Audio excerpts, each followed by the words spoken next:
Hey les amis, on réalise souvent que notre relation est toxique une fois que nous sommes déjà bien engagés dedans. Mais moi, avec mon œil expérimenté, je vois souvent des personnes qui se font draguer par d'autres personnes au comportement toxique et elles ne le voient pas venir du tout. Pourtant, de mon point de vue, ça crève les yeux, c'est super évident que le comportement de l'autre personne est toxique. Donc j'ai décidé de vous faire un petit tuto, mesdames et messieurs, pour vous donner 5 comportements toxiques et malsains à savoir repérer dès le tout début de la relation. Si votre crush a plusieurs de ces 5 comportements, il y a de grandes chances que votre relation vire à l'emprise avec le temps. Donc je vais énumérer ces 5 comportements toxiques, et à chaque fois vous expliquer pourquoi ce comportement est toxique pour vous, et quelles conséquences il peut avoir sur le développement de votre relation. Comme ça vous serez parés. Moi je me nomme Stan Carré, j'exerce en tant que sophrologue et coach en développement personnel, et je suis auteur, entre autres, du livre Pervers narcissique, l'identifier, le fuir, se reconstruire, qui s'affiche à l'écran et qui est dispo dans toutes vos librairies si vous voulez aller le lire. La meilleure manière d'écouter cette vidéo, c'est soit de vous poser devant un mode ultra attentif et de prendre des notes, ou au contraire, de laisser la vidéo tourner pendant que vous faites une tâche du quotidien, le ménage, les courses, le sport, histoire d'optimiser votre précieux temps. C'est parti les amis, on y va. Premier comportement malsain en question. Et ça vous pouvez le voir peut-être pas au premier date, mais dès les prémices de votre relation. C'est quand votre crush, le mec avec lequel vous commencez votre relation, vous connaît à peine, mais il veut déjà faire le ménage dans votre entourage. Des fois, vous avez par exemple un meilleur ami de sexe masculin depuis 10 ans, 15 ans, il s'est jamais rien passé entre vous, et il veut l'évincer de votre entourage. Il vous dit « Ouais, une femme, pour moi, elle doit pas avoir des meilleurs amis de sexe masculin, donc je veux plus que tu lui parles. » Mais pourtant, cet ami-là, c'est genre un pilier dans votre cercle amical depuis 10 ans. Et l'autre, vous le connaissez depuis 2 semaines, et il décide qu'une fréquentation de longue haleine comme ça, vous allez l'évincer. Alors pourquoi c'est un comportement toxique, ça? On peut se dire oui, mais le pauvre, peut-être il se sent sécurisé parce que j'ai un meilleur ami homme, il est jaloux, mais déjà, est-ce qu'il pense à vous? Est-ce qu'il pense à votre bien en faisant ça? Est-ce qu'il pense que c'est bien que vous vous sépariez d'une personne qui est importante pour vous depuis 10 ou 15 ans?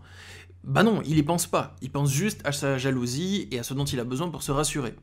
Et c'est pas simple parce qu'au lieu d'essayer plus de vous comprendre, de comprendre votre relation, le rapport que vous avez avec cet homme en question ou cette personne, peu importe qui il veut virer de votre entourage, hein. Ça peut être des personnes qui sont du même genre que vous, enfin voilà, ça ne change rien. Mais s'il veut faire le vide dans votre entourage, ça veut dire que il réfléchit pas forcément à votre bien-être, à moins qu'il vous conseille de quitter une personne qui est vraiment toxique pour vous, hein, voilà. Et encore, dans tous les cas, il n'a pas à insister. Quelqu'un qui insiste, qui veut diriger votre vie comme ça, c'est quelqu'un qui s'impose de manière violente dans votre quotidien. Peut-être pas de violence physique ni verbale, mais d'un point de vue émotionnel, il veut diriger et imposer sa vision des choses. Vous dirigez, il vous écoute pas vous. En général, les personnes qui vont faire ça de manière régulière, c'est des personnes qui sont pas à l'écoute de vos besoins, qui vont pas tenir compte de votre sensibilité et de ce qui vous fait du mal, ils ont juste une vision de ce qui est bon pour eux et pour la relation, et ils veulent vous forcer à aller dans cette direction-là. Deuxième comportement malsain à repérer dès le début de la relation, c'est quand une personne vous explique comment vous devriez vous comporter selon sa vision des choses à lui, son idéal à lui, mais il va vous imposer ça comme étant une vérité, davantage que comme étant son idéal. Je vais vous citer un exemple. Admettons que vous soyez une femme et que vous travaillez, que vous êtes quelqu'un d'assez carriériste, vous aimez bien votre boulot. Et lui, il débarque dans votre vie et il vous dit que vous devez arrêter de travailler pour vous occuper des enfants que vous allez faire ensemble. À ce moment, vous n'êtes pas d'accord. Pour vous, vous vous dites, c'est 50-50 en fait. On va peut-être diminuer notre temps de travail tous les deux, on va s'en occuper ensemble une fois les congés maternité passés, mais sur le long terme, moi je veux reprendre mon travail, il n'y a pas moyen que j'arrête. Et lui, dans sa vision des choses, une femme, ça doit consacrer beaucoup de temps à sa famille. Donc vous devez arrêter de travailler. Et ça, c'est pas vrai en fait. C'est pas la vérité qu'une femme, ça doit faire ça. C'est juste une vision des choses. Mais pour lui, il considère que sa vision des choses, ce n'est pas juste son simple et banal et insignifiant avis sur les choses.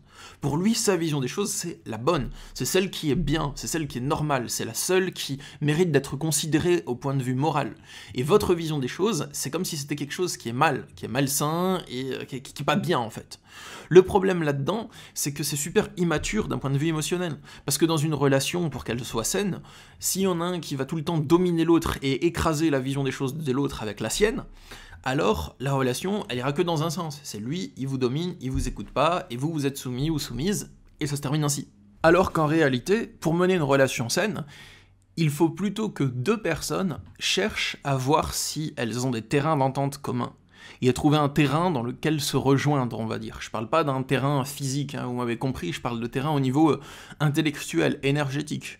c'est deux personnes qui viennent chacune comme elles sont, peut-être il y a des petits ajustements à faire si elles veulent plaire l'une à l'autre, mais c'est pas une domination complète d'un membre sur l'autre. Et pour moi, les deux membres de la relation doivent être sur un pied d'égalité, l'un envers l'autre, et voir s'ils ont une possibilité de trouver des terrains d'entente. Et s'il y en a beaucoup, ben en fait, il va y avoir une relation qui va être assez saine et épanouissante.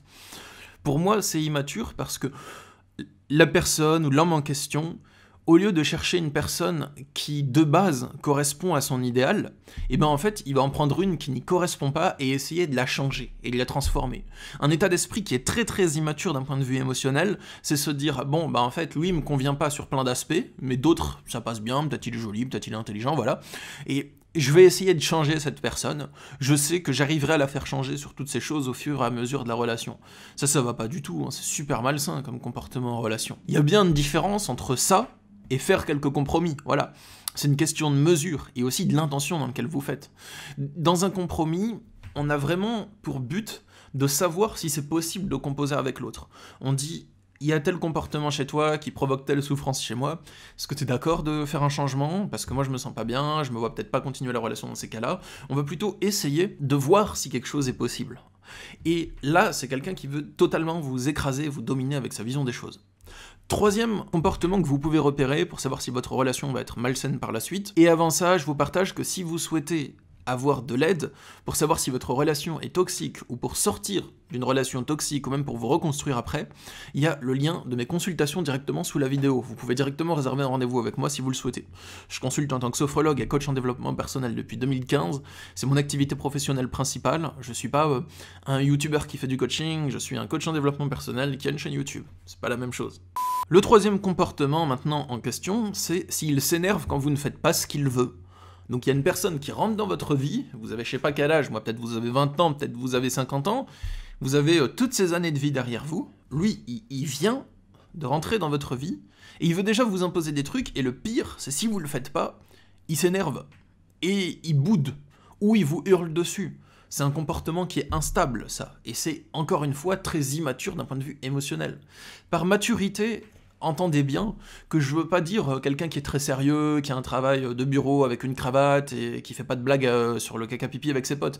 Non, ça encore, ça peut aller. Là, je parle vraiment de maturité émotionnelle. Donc c'est quelqu'un qui a une manière de se comporter avec ses émotions, sa frustration, ses bouderies, tout ça, qui est pas très développée. Ou du moins peut-être moins développée que la vôtre. Pourquoi c'est toxique? Est-ce que j'ai vraiment besoin de le préciser pour ce point-là? Je ne pense pas. Hein. Quelqu'un qui s'énerve dès que vous faites pas ce qu'il veut, c'est que vous avez un choix. Soit vous vous soumettez, soit vous refusez de vous soumettre mais vous subissez ses énervements. Il y a un troisième choix, c'est vous refusez de vous soumettre et vous ne subissez pas ses énervements. Dans ce cas, vous vous barrez. Bon, voilà, après, ça dépend. Quatrième comportement, c'est quand vous rencontrez un nouveau copain et qu'il est jaloux de vos ex. Pas pour rire, hein, pas qu'il plaisante dessus en disant « Hey, je suis jaloux, je sais pas quoi ». Non, que vous sentez qu'il l'est vraiment, que genre il va vraiment se vexer, vraiment vous faire des scènes. Quand pas vous parlez tout le temps de vos ex et vous le comparez à vos ex. Ça, ce serait pas sain de votre part, bien entendu. En disant « Ah ouais, mais mon ex, il était pompier, il avait un torse. Oh là là, je suis toute chaude à rien qu'à en penser. » Non, non, non, non, ça c'est pas cool de faire ça à quelqu'un, bien entendu. Mais si simplement il sait que vous avez eu des ex, et que peut-être même vous êtes resté en bon terme avec un ex, ou quelque chose comme ça, et qui commence déjà à être jaloux, encore une fois, c'est un nouveau mec qui débarque dans votre vie, qui veut vous imposer des trucs et vous éduquer. Ça va pas du tout, parce qu'il veut contrôler votre cadre de vie, encore une fois, et même de toute façon, tout ce que vous avez fait avant de le rencontrer, et ben normalement il doit pas vous en vouloir dessus, parce que c'est pas du tort que vous lui avez causé, vu que vous étiez pas avec lui. Je veux dire, je peux pas vous reprocher d'avoir fait un truc avant de me rencontrer, parce que vous me connaissiez pas, donc vous l'avez pas fait dans une mauvaise intention à mon égard, enfin vous voyez, il y a pas de logique là-dedans. Et le cinquième et dernier comportement, c'est s'il dit des choses pour vous tester. Donc, si le mec en question, il ne pense pas ce qu'il dit, mais s'il le dit pour voir vos réactions. Vous pouvez le savoir, car si vous ne réagissez pas comme il l'entend, alors il se frustre. Par exemple, si quelqu'un vous dit « Je ne souhaite pas être un poids pour toi, je suis d'accord pour que on se parle moins, je préfère ». Et à ce moment, vous lui dites « Bon bah merci pour ta compréhension, c'est gentil, j'accepte ta proposition ». Et là, il se vexe, alors que c'est lui qui vous l'a proposé. Ça veut dire qu'il vous a dit ça exprès pour vous amener à réagir et pour vous tester, pour vous pousser à dire « Ah non, je ne souhaite pas arrêter de te parler », alors qu'en fait, c'est ce que vous voulez au fond de vous. En gros, si quelqu'un dit des choses qu'il ne pense pas, dans le but de tester vos réactions. Ça, c'est de la manipulation.